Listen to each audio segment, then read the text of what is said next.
Ang paglilibang ni Lord Chaitanya, ang puno ng mangga. Isang araw, si Lord Chaitanya ay nagsagawa ng sankirtan o ang mga sagutang pag-aawit ng mga pangalan ng Diyos. Kasama na ang kanyang mga deboto. At sila ay siyang-siya sa pagkanta at pagsasayaw. Nang sila ay napagod na, ay naupo sila. Si Lord Chaitanya ay kumuha ng buto ng mangga sa bakuran at itinusok niya ito sa lupa. Agaran na ang buto ng mangga ay nagsimulang tumubo at naging isang malaking puno.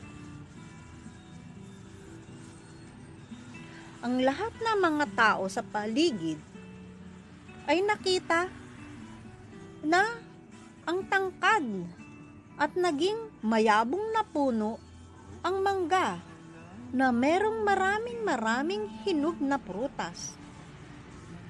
Sila ay takang-taka sa nakita.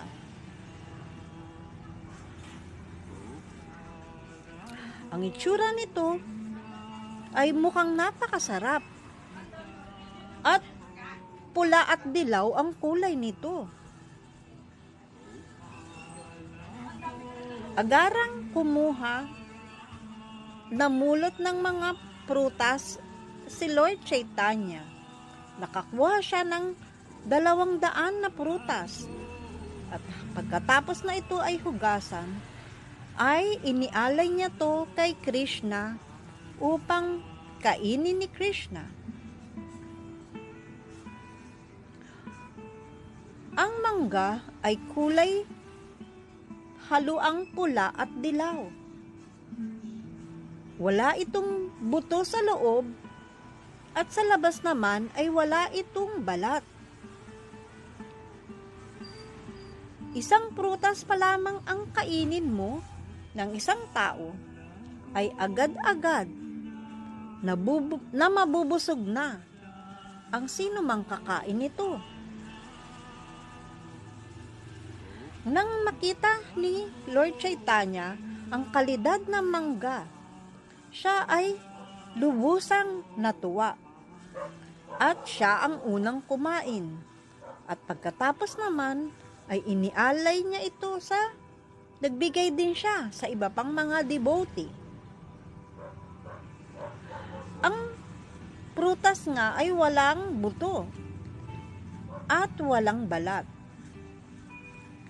Punong-puno ito ng katas na napaka-nektaryan ang sarap, napakatamis, na sino man ay masisiyahang lubusan, makakain man lamang ng isa nito at mabubusog. Sa ganitong paraan, ang puno ay nagbubunga araw-araw ng mga mangga sa loob ng 12 buwan, sa loob ng 1 taon. At ang mga Vaishnavas ay kumakain mula sa punong ito. At gano'n naman si Lord Chaitanya ay punong-puno ng kasiyahan.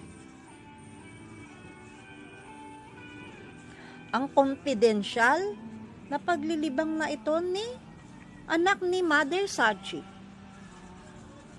ay walang nakakaalam, kundi ang mga devotees lamang ang makakaalam sa pangyayaring ito. Sabi ni Srila Prabhupada sa Bhaktivedanta Purport, ang hindi devotee ay hindi maniniwala sa pangyayaring ito. Subalit, ang lugar kung saan ang puno ay nananatiling nasa Mayapur, at ito ay tinatawag na Amra Gata o Amagata.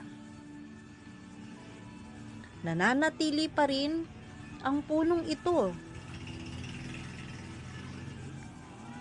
sa lugar ng Mayapur. Isa ito sa kamanghamanghang paglilibang ni Lord Chaitanya.